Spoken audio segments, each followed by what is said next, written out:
Indonesia menyambut tahun 2025 membangun optimisme bersama. Tema dialog presenter Arif Fadil dengan Ketua Umum Kamar Dagang dan Industri Indonesia atau Ketua Umum Kadin Indonesia Anindya Novian Bakri akan kami hadirkan perbincangannya.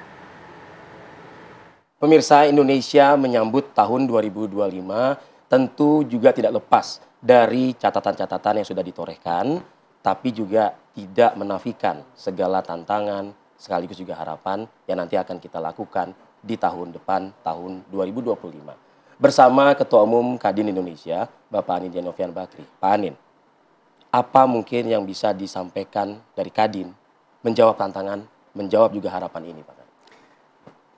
Tantangan besar. Kita sudah bicara mengenai politik global, ekonomi global, nggak gampang. Gampang, Pak ya? Di Indonesia juga mempunyai tantangan-tantangan sendiri. Betul, di domestik ini, Pak. Tapi kembali lagi, bahwa Indonesia itu tumbuh 5% plus. Inflasi ada dalam batas yang sangat-sangat terkontrol, apalagi dibanding negara lain. Yang ketiga juga cadangan devisa kita tinggi. Nah, yang keempat juga jumlah hutang kita relatif terhadap PDB itu masih bisa dibilang wajar. Aman. Lalu juga stok market kita baik. Ya. Nah, tentu ini tidak boleh menafikan bahwa dunia ini lagi terfokus kepada satu sisi perlambatan Cina, lain sisi dengan Presiden Trump kembali ke pemerintahan Amerika, di mana menaikkan tarif. Dan akan mengedepankan ekonomi Amerika sehingga Amerika ekonomi pasti berkembang. Nah, jadi banyak dolar kembali ke rumahnya. Ya. Tapi semua itu buat Indonesia kita fokus saja kepada hal-hal yang memang sudah ditetapkan di APBN tadi. Yang pertama, bagaimana cara mengedepankan konsumsi domestik. Dan juga yang kedua, dari sisi belanja pemerintah yang baik dan produktif. Ya, kita lihat program-program yang dikedepankan Pak Presiden Prabowo dan Pak Wapres Gibran adalah satu, misalnya ketahanan pangan. Ketahanan pangan ini dengan makanan bergizi gratis itu akan menumbuhkan pengusaha-pengusaha baru, meningkatkan UMKM supaya lebih maju lagi, dan juga pertama kali benar-benar swasembada ini bisa kejadian. Karena satu bisa mengurangi import dan kedua memang menambah kebutuhan. Nah, jadi ketika Menko Pangan mengatakan swasembada pangan, baik beras, jagung, gula, garam, nah ini merupakan peluang. Apalagi juga infrastrukturnya disiapkan. Tadi kita bicara sebelumnya kan, irigasi, penyuluhan, bibit, pupuk. Nah, ini menjadi suatu pertanian. Nah, tapi yang saya ingin tekankan di sini juga kita jangan lupa bahwa teknologi itu nggak bisa bohong karena bisa meningkatkan produktivitas. Sehingga semacam sequencing genomics gitu ya. Itu bukan hanya pada manusia tapi justru pada tumbuh-tumbuhan, pada agrikultur. Jadi ini sangat penting. Nah, lalu juga kalau kita lihat dari belanja modal pemerintah, kelihatannya fokusnya untuk berinvestasi jangka panjang. Selama ini kan kita fokus kepada infrastruktur keras seperti tol, pelabuhan, bandara. Nah, kelihatannya ini pada infrastruktur lunak, yaitu inilah manusia, SDM. Nah, dengan fokus kepada sekolah, kepada pendidikan maksudnya, lalu juga kesehatan. Nah, ini benar-benar menjadi suatu yang bisa mengurangi biaya di masa depan dan meningkatkan competitiveness atau daya saing. Jadi inilah yang saya lihat benar-benar pemerintah sedang fokus ya. Dan tadi kita tentu bicara banyak mengenai investasi, ekspor dan transformasi industri.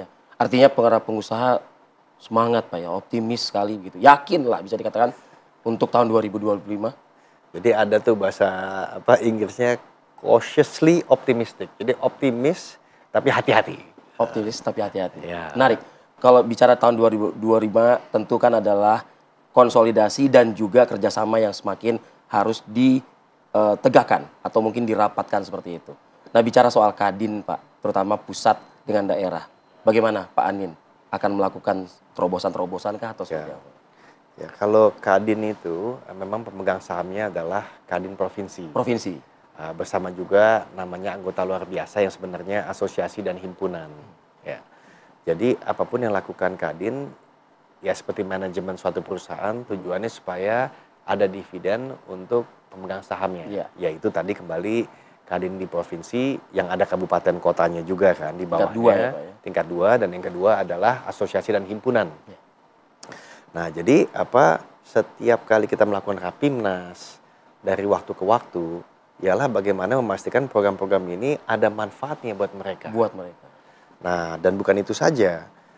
Para wakil ketua umum koordinator di Kadin itu diharuskan untuk berpikir bukan saja secara sentral di Jakarta, tapi bagaimana program-programnya itu bisa merambah sampai di Mendekatkan ke daerah daerah-daerah itu. dan membuat teman-teman di daerah itu naik kelas. Ya.